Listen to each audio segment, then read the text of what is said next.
Hi there, I'm Samantha Amit, and as people start coming in, we are going to be speaking about managing your energy, and I'm going to be giving you resources and tips on how to manage your energy and also how to manage if you're managing teams or if you're working with people, how you can manage their energy better.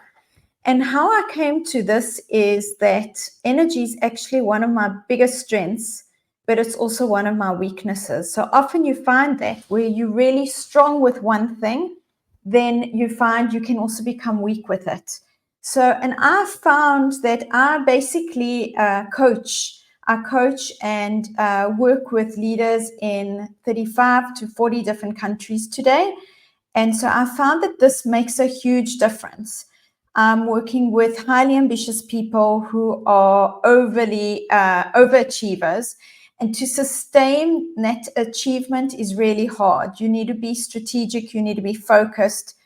And these high achievers, they want to be successful not only on the outside, but they want to actually be happy and calm also on the inside. So managing your energy is huge. So as you coming in, I'm Samantha Amit, welcome. And I'm going to already invite you to breathe. As you breathe, you're going to be activating the parasympathetic nervous system. That's the calming system. So just breathing in and out. And you can also be curious. Curious is something that we're going to be speaking about a lot today as well. So hopefully you understand and you believe that we all have the capacity to change. If you don't believe that, then hopefully I can convince you during this 30 minutes that we have together. So this whole premise is based on that we have the capacity to change.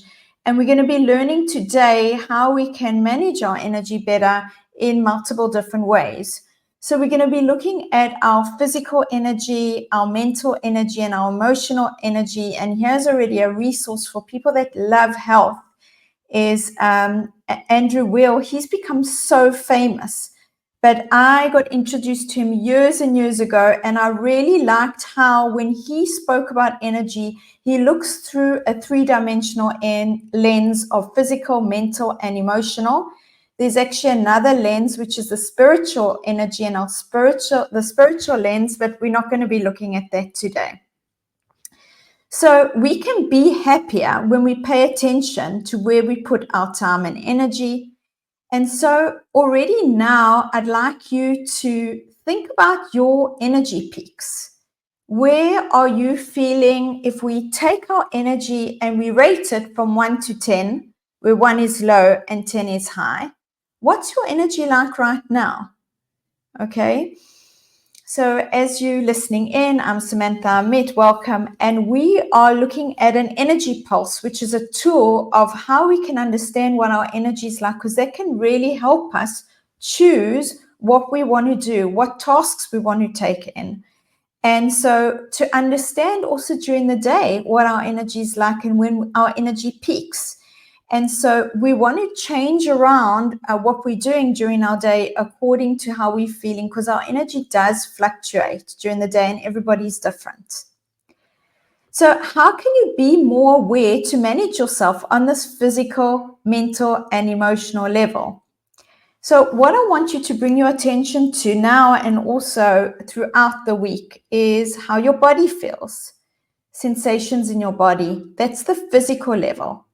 And then your mind is the thinking level, and your heart is how you're feeling at the moment. And the more we can actually, on these 3 dimensions, pay attention to what we're feeling in the body, because our body speaks to us and we can regulate ourselves through the body. Notice what's going on in the mind, how we're feeling, and I'm going to be giving you resources in the next few minutes. So the first resource is this. If you notice your physical energy in your body and how you're feeling your sensations, now I can tell you I'm a mindfulness practitioner. What does that mean? I'm a meditation teacher. And part of being a meditation teacher, I teach something called mindfulness-based stress reduction. And what we do in this course, mindfulness-based stress reduction, is we work on these 3 levels: the physical level of the body, the mental level of our thinking, the emotional level of our feelings. And when I started doing this exercise, which is the body scan exercise, I couldn't actually sense different parts of my body, because how the body scan works is you scan your body. Actually, the body scan from MBSR, we start with our feet and we move all the way up. And the idea is to get out of our head, because a lot of the clients that I'm coaching, they're in their head all the time. So it's not that they're stressed, they're just overwhelmed with all their thinking. And so sometimes we want to let go and move out of the head and into the body, and give the head and the thinking a break. And so when I started practicing this body scan exercise, I actually couldn't actually sense the different parts of my body. And so this resource is already available on YouTube. If you go onto YouTube and you type in Samantha Amit, I'd love you to subscribe to my YouTube channel. And there you can find this body scan meditation. And so just type in body scan Samantha Amit and you'll get to it. It's only 20 minutes and you'll already be practicing, sensing into the body. And so where this could be really helpful is, again, some of us have problems sleeping. Some of us have problems going to sleep. Some of us wake up early. Some of us wake up in the middle of the night. And so I know it's not the best thing to be on your phone, but if you can download this somehow and use the body scan, it can really help you relax and actually get back to sleep as well. So now I want to move from the body into our mental energy. And so I want to ask you, how present are you? Like even now, while you're listening to this, what else are you doing? Like, are you multitasking? What's going on? How focused are you? What are your thoughts at present? And do your thoughts uplift you, or do they actually bring you down? So this is what we want to figure out, because a lot of people don't even realize that we have so much internal noise. So what is the internal noise? The internal noise is that voice in our head that is plapping away. And actually we have like over 70,000 thoughts a day. And so some of them are good for us, but most of them are unconscious. So the mind is continually wandering. Most of the time we're unconscious. And that's actually not to our advantage. So mindfulness, which again, that's a big tool that I use, is really about paying attention to our thinking, because when we do that, it can make a big change. So a lot of people suffer, for example, from imposter syndrome. They don't even realize it, but it's their thinking that's actually telling them, you can't do this, you're going to fail, don't even try. And so we want to pay attention to our thinking, because that's going to bring our energy down. So again, we're on a mental level. I'm Samantha Amit, and I'm just talking to you now about how you can actually master your thinking by watching your thinking, and it can be fascinating. So I want to tell you about Vivi, because she's really smart. Vivi is somebody that coaches with me. She's in Europe. She's a risk analyst. She manages quite a large team. She's amazing. I'm totally in love with all my clients from a practical point of view, of course, how smart they are and how much they achieve. And, she's got so much energy, but she comes into the meeting and she often tells me that things are intense. So I say to her, how are you, Vivi? And she tells me intense. And then I need to ask her, what do you mean by that? And so often, even by morning, she's exhausted by the amount that she's responsible for. She's also exhausted because she finds confrontation hard. So if anything's going on in her team, it's really hard for her to communicate and have a courageous conversation. So those are some of the things we do, because when we don't do these things, then the thinking's all staying in our head, and that can even make us to be passive aggressive. So Vivi starts noticing her thinking, and she notices how nice she is to other people, much nicer than she is to herself. And she's often blaming herself and then blaming others. So I want to give you another resource. I have a newsletter on LinkedIn. It goes out at the moment once a month. And one of my first newsletters that I wrote in July was how self-judgment drains your energy. So our brain is wired to judge all the time. And that's normal, because our brains try and keep us safe. The only problem is We want to be able to turn that self-judgment into curiosity. Remember at the beginning, if you haven't listened from the beginning, the replay is available. So curiosity is key. Turning the self-judgment or that thinking, could be self-judgment, it could be judgment towards others. We want to turn it towards curiosity, because that's key in creating more energy for ourselves, because the self-judgment really brings down our energy. It creates doubt, it brings down our motivation, and then of course it's going to also affect your team. So this is where, if you can find a way to observe your thinking, okay, from afar, if you can see the picture on the screen at the moment, I have a picture where somebody is noticing their thinking, but their thinking is not inside their head. They're like noticing it from afar with a curious hat on. So we don't want to absorb all that negativity. What we want to try and do is observe it with curiosity. And so this brings me to the next point. The next point is rumination. So I want to just go over, because this is really important. What is rumination?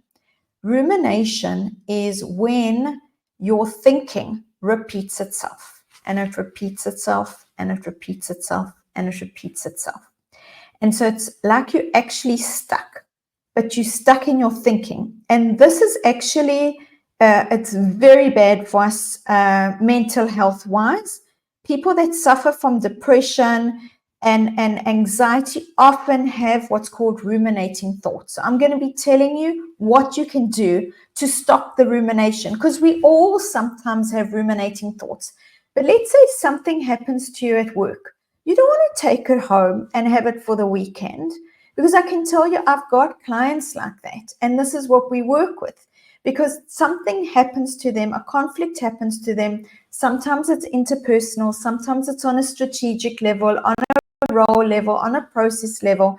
It doesn't matter, but they take it home with them. And then instead of enjoying their weekend and having time to replenish their energy, what's actually happening is their energy gets depleted and they have these ruminating thoughts.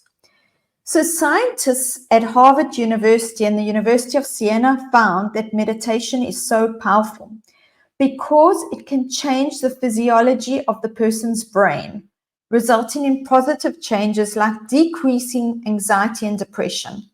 So I have to tell you, there's thousands of articles and research that goes on every month about the power of meditation. Now, it's not for everybody. And I will say that it's really helpful to have a teacher if you're learning to meditate, because when we meditate, some of these ruminating thoughts actually come up. People often think that meditation is around clearing your mind, and that's so not true. When we meditate, actually, what happens is you can see your thoughts. And it's that slide here where your thoughts actually start just going around in your head. And so you have to learn to be curious around them and drop the judgment, because if you don't learn that, then you're going to really suffer. So I'm a trained mindfulness-based stress reduction teacher, MBSR. Some of you listening have maybe actually been in an MBSR class with me. It's 8 weeks long. And so what we learn is we learn to meditate. The body scan, which I showed you as well today, the body scan is one of the key practices. And it's actually such a lovely practice to do. So when we practice meditation, and I really recommend you to practice it a lot, there's so many apps out there and there's so many teachers out there. You can learn online. You don't have to go in physically. So there's no reason not to. It changes the physical brain, and there are so many positive effects from meditating. The first thing that I love about meditation and about mindfulness is you learn to be curious around what's going on for you, about your experience, instead of wanting to fight it and push it away. Like whenever something bad happens to us, the first thing we want to do is get rid of it. And when something good's happening to us, we want to just hold on to it. And so life is not like that. Life is filled with many surprises. And so we need to be able to be with our experience no matter what it is. Sometimes it's great, And sometimes it's really not. And so that's what, when you hear about acceptance, that's what that is all about. So we want to be able to find ways and practices to watch what our mental state is and to increase our mental energy, and to be able to let go of that, like ruminating thoughts and the thoughts that, are not good for us, that are draining. And if you find ways to do that, like many people, for example, they find if they go for a walk in nature, or they do some kind of sport, it really helps, because when you do sport as well and you focused on the sport, then you focused on the body, and it gives you a break also from what's going on mentally, which is very powerful. So we want to increase our brain power and know when it's a good time to do specific tasks. Problem solving and creativity is very hard when we're stressed. So when our energy is low, we need to learn ways to replenish our energy, restore, maybe reset. Otherwise, problem solving can be hard. The next thing I want to talk about is innovation, because innovation is key for success. Now, innovation is a team effort. We often think that we innovate by ourselves, but we can't. We need to innovate together with others.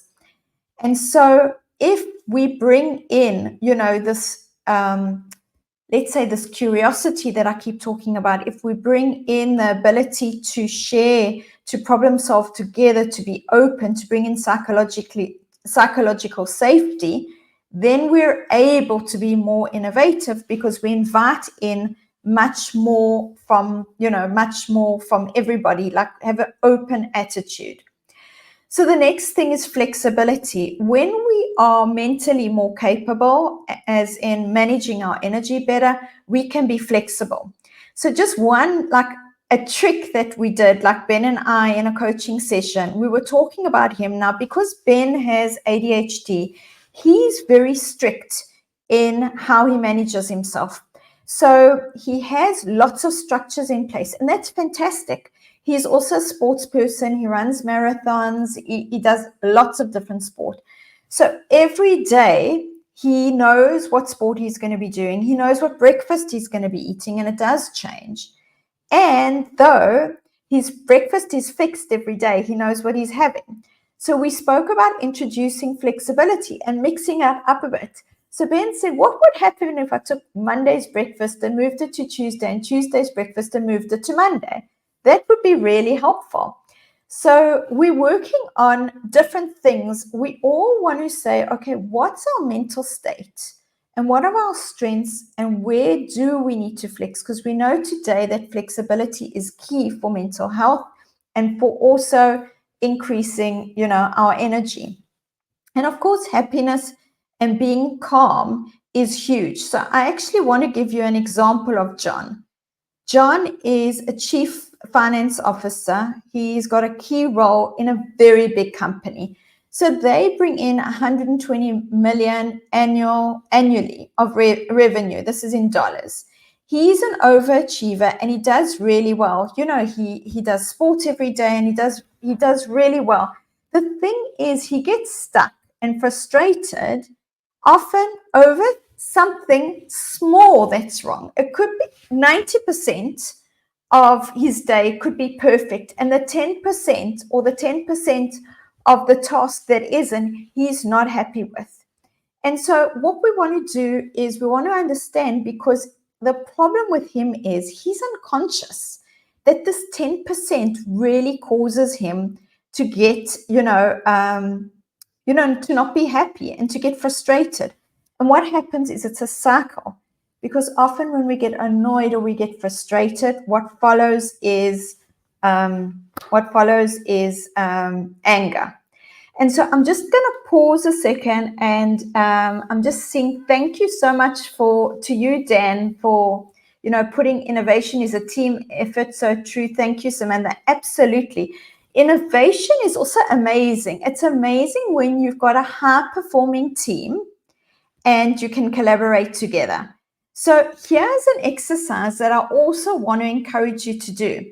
So this exercise can be very helpful. Let's say you're not meditating, or you're meditating once a day. It's not enough to do anything once a day. Today, our brain is continually all over the place. Even if we focused, we could be focused on something, and then there's disturbances and interruptions. So we want to check what's going on for us. And one way we can check what's going on with us is the stop exercise. And I love it because the stop is the acronym STOP, S-T-O-P. And this is also available on YouTube. So again, there's a wealth of resources there on YouTube. And just type in Samantha Amit, subscribe to me, the stop exercise, and you'll come to this. So let's see what you want to do. You want to stop. Actually, if you can do this 1 to 3 times during your day, you may even want to put on a reminder. You can download some mindfulness bells. Mindfulness bells are great. If anybody on the line is using mindfulness bells, just type in yes. If you're listening to the recording and you use mindfulness bells, I'd love to hear.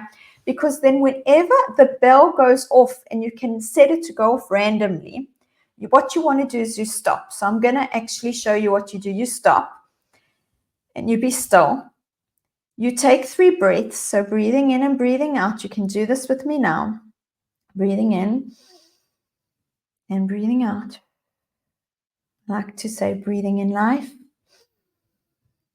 and breathing out any tension.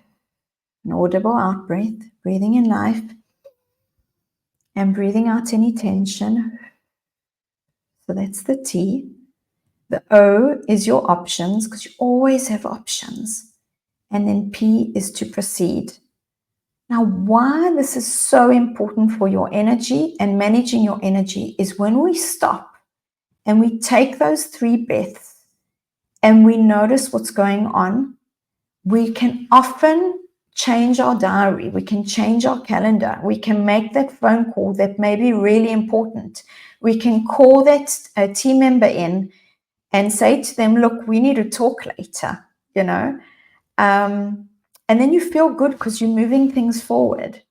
And so often what happens is our unconscious mind is processing stuff all the time. And the problem is it's going on in the background and we're not aware of it. And so what we want to do is we want to bring our unconscious thinking to be more conscious so that we can manage ourselves better. And that's so easy to do. All you need to do is stop.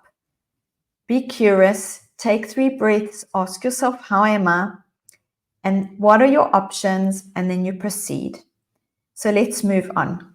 Now we've spoken about the mental state. We've spoken about the physical state. And now what we're doing is we're moving into noticing our emotions and mastering your emotions.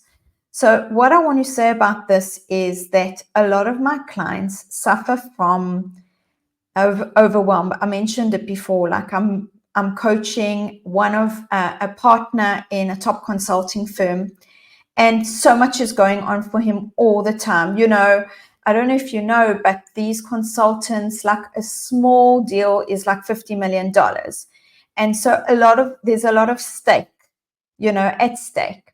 And so he manages his stress really well. But what happens is when he comes home, he finds he can't always be present with his kids. And so he's a divorced dad. He's probably divorced because he was like working so much. He loved his work. And so anyway, but maybe that isn't the reason. Doesn't matter. What's important is that he's a single dad. And when his kids come home, he's got 2 small kids. He wants to be with them. Now, what goes on is his mind is always busy thinking of what he needs to do. And that creates overwhelm for him, and it creates frustration for him, because when his kids coming up to him and his kids asking for his attention, and he's not able to be fully present because his mind is going to things that he either needs to do or he hasn't done. So we were working on this. And the first thing is to notice. So you can notice it in multiple ways. You can notice what's going on in your body, okay? Because when we get tense or frustrated, you're going to notice it in your body. You may have a slight headache. You may even have, if you're worried about something, you may even notice you've got stomach ache. we know there are signs, okay? There's signs that go on physiologically. So you can notice what's going on physically in your body. That's why I also mentioned to you how important the body scan is, because it actually gives us information. The next thing, we can notice our thinking. We can notice that we're thinking about work and we're at home and we're supposed to have a boundary between work and, being with, like a personal relationship. And if we can't, and another way we can notice it is through our feelings. So let's see the next thing, that what I want to give you is this. And this is an example of, her name is Dina. And Dina received an email from the VP in sales, and he was really rude and short with her. And she had sent him an email asking for something, and he had misunderstood her. And this happens all the time. Email can be very tricky. So if you notice that you send out an email and your response that you get is that somebody's rude, that they obviously misunderstood you, because obviously you're a kind person. If you're listening to this, you're kind, you're proactive, you want to help. So if somebody answers you and they're really rude, then you know that they misunderstood you. So you want to create some space. And the number one rule is to try to not take things personally. But of course, we do take things personally. So this is a resource that's available on the web. It's called a feelingswheel.com. And whenever you're feeling something, it could even be a good feeling, it's really good if you can name it. Because if you can name it, then you're working on your emotional energy level. It's really good to be able to name the exact emotion that you're feeling. And if you do the stop exercise and you even ask yourself, what am I feeling right now? You may notice that there are multiple emotions present, and that's also okay. And I actually want to give you something to try that's amazing. This is gold, so I hope everybody's listening now. Often when we tense, you can access a part within you that's also calm. Not that all of us is tense. Part of us is also calm. And what could be gold for you to manage your energy is to find that place. Maybe it's a place in your body that is calm. And so you can access that, and that could really be amazing. Sometimes I give the example of a whiteboard.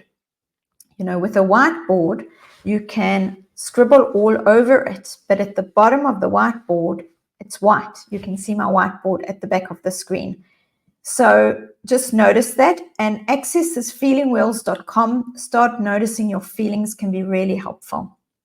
So moving on, I want to now talk about meetings.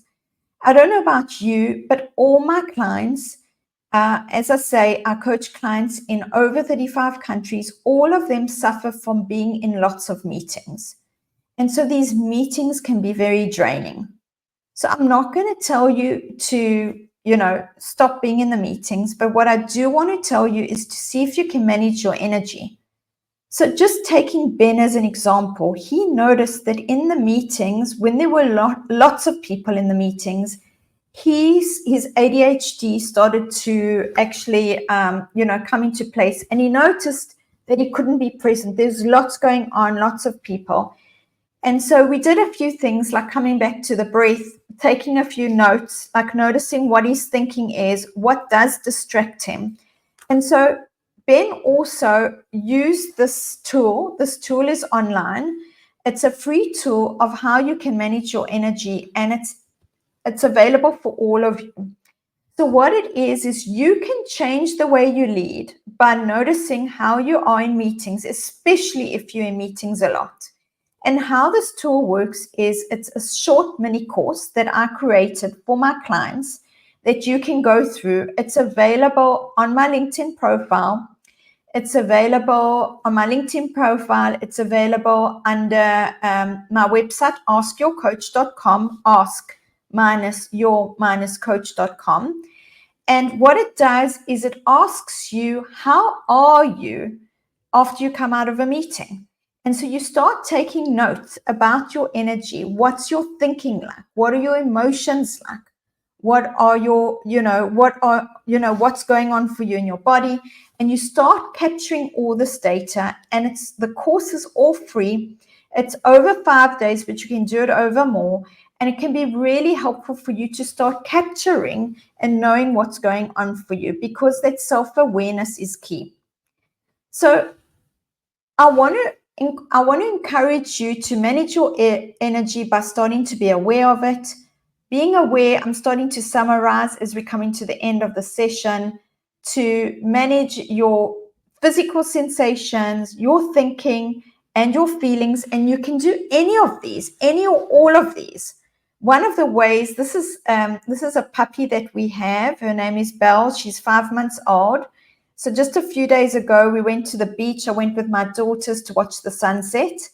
And this is an actually beautiful way to replenish your energy. So it's really important to replenish your energy. You need to notice what your energy is like when you're in high energy or when you're in low energy. When you're in low energy, you always need to take time to rest and restore and replenish your energy. That is really key for managing your energy. And I want to tell you something really important. I always wanted to be on high energy because I love myself when I'm high energy. And I really couldn't stand myself and used to get so upset with myself, even frustrated, sad when my energy was low. But when your energy is low and you notice that it's completely normal. So all the emotions are normal. All the feelings are normal. It's normal to feel 1 or 2 out of 10, where 1 is low and 10 is high. And when you notice that, what you want to do is rest and restore. So what I want to do is now ask you what's been valuable for you. And if you can share in the comments, that'll be absolutely amazing. I'd love you to share with me what's been valuable or what you're going to be practicing. And I'd like to thank you so much. All these tools are available for you. All these resources are available for you, both here on LinkedIn and also on YouTube. On other channels like Instagram as well, I post things. So whatever your favorite place is to browse and be on social media, try and be on it less than more. You will see some resources from me. And so thank you so much for showing up today. And I'd love to hear what you're practicing. And have a lovely day. And bye for now. Samantha, Amit.